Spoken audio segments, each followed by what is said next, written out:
More fuel for the debate over whether your cell phone can give you brain cancer. Results of a decade-long study expected to be released soon suggest long-term use can actually give you tumors.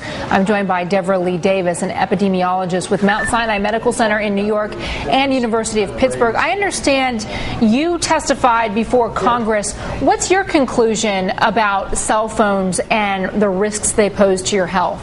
Well, I can't be sure that cell phones cause brain cancer, but at this point I cannot be sure that they're safe either.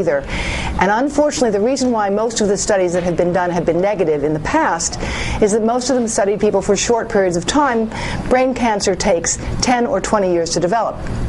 What we're finding is that in those countries, like Israel and the Scandinavian countries, where people have used cell phones for 10 years or more, they are finding a doubled risk of brain cancer, and we're very concerned about that. Yeah, what kind of tumors especially are they looking at and saying, there might be an increased risk if you're talking on your cell phone all the time?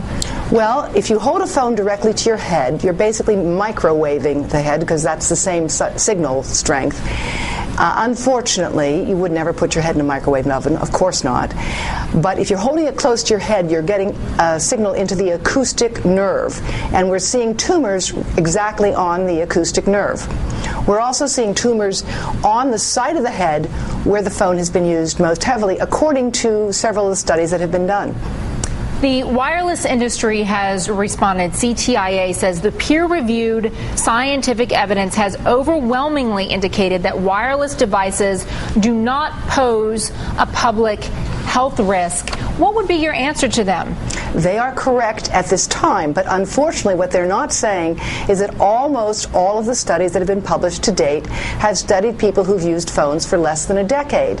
And unfortunately, when we start to see studies of longer-term use, we're starting to see an increased risk. And the question is, would you play Russian roulette with your children's brains? We're particularly concerned because the cell phone industry's own studies have shown that the absorption into the head of the brain of a child is much greater. And you can see here, this blue line shows you here the absorption into an adult head. Right.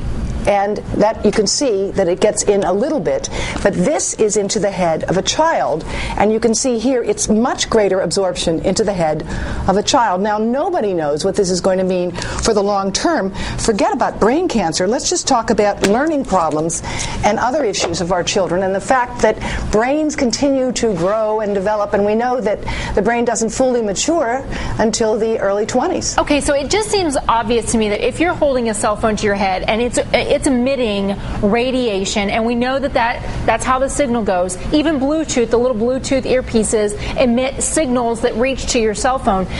If you have kids, I mean, my 7-year-old niece has her own cell phone. If you have kids starting while their brains are still developing and they're in for a lifetime of cell phone use, should parents be concerned and just as a safety precaution add in the headphones, the headsets, corded ones? Let me just say this. The government of France is right now advising that.